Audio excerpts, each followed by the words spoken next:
जिग्नेश भाई तुम आगे बढ़ो, हम तुम्हारे साथ हैं। भाई तुम आगे बढ़ो, हम तुम्हारे साथ हैं।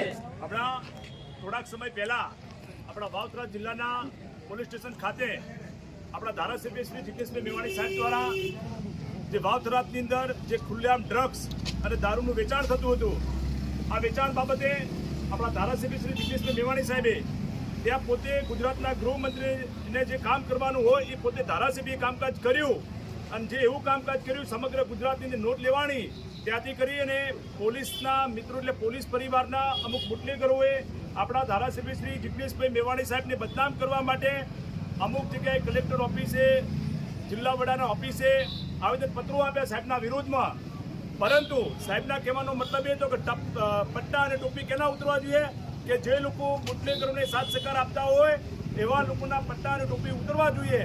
આ બાબતે આપણે એક દાખલો છે કે પહલગામની અંદર જે હુમલો થયો ત્યાં આપણે દીકરીઓ જેને સિંદૂર જે આતંકવાદી ઉજાડ્યા હતા ત્યારે આપણા ભારત દેશની દીકરીઓ ત્યાં પાકિસ્તાનની અંદર જઈ જેને સિંદૂર ઉજાડ્યા હતા તેમનો બદલો લીધો। તો આવી જ રીતે જ્યારે કોઈ બુટલેગર, કોઈ પણ પોલીસ કર્મી, કોઈ પણ બેન દીકરીના સિંદૂર ઉજાડવાનો પ્રયત્ન કરશે ત્યારે જિગ્નેશ મેવાણી અને કાંતિભાઈ ધારાસભ્ય સાહેબ જેવા આવીને આપણી વચ્ચે ઉભા રહેશે। તો આવા લોકોને ક્યારે છોડવાના નથી। આપને કહું કે સિંદૂર ઉજાડવાનો મતલબ શું?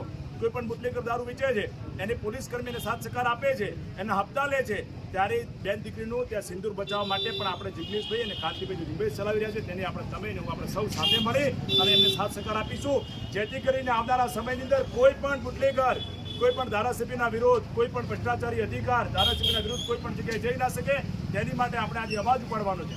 અવાજ એટલા માટે ઉપાડવો છે કે જો આજે જિગ્નેશભાઈનો અવાજ દબાઈ જાય તો આવનારા સમયની અંદર કોઈ પણ ધારાસભ્ય, કોઈ પણ આમ પ્રજા ક્યારેય કોઈને સાથ સહકાર આપશે નહીં। એટલે આની માટે આજે તમે, હું, આપણા ધારાસભ્ય સૌને સાથ સહકાર આપવા માટે ભેગા થઈએ છીએ।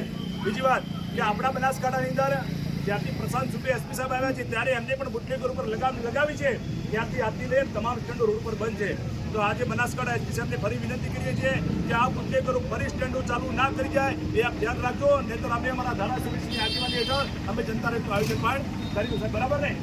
જનતા રેલીનું આયોજન પણ અમે કરીશું। જનતા રેલી કરીશું ને દારૂ ચાલુ છે તો કરીશું ને? બરાબર। તો આ બાબતે એવા પણ અધિકારીઓ અમે જોયા છે 2015ની બેચના બનાસકાંઠાની અંદર પ્રદીપ સેજોલ આઈપીએસ, અમને આપણા થોડાક સમય પહેલા સુમનલાલ આઈપીએસ, હાલના આપણા આઈપીએસ પ્રશાંત સુપે સર, આવા અધિકારીઓ પણ આપણી જોડે છે, નિવૃત્ત રાય જેવા પણ અધિકારીઓ આપણી જોડે છે કે ક્યારેય બુટલેગરોનો સાથ સહકાર નથી આપતા, પરંતુ ફરી અમેરિકન વિસ્તાર હોય કે આપણા બનાસકાંઠા હોય, કોઈ પણ બુટલેગર આવી કે ફાવી ના જાય તેની પોલીસને તકેદારી રાખવાની છે અને પોલીસ અમને જેટલો સાથ સહકાર આપશે તો અમે પોલીસને પણ સાથ સહકાર આપીશું। ભારત માતા કી જય।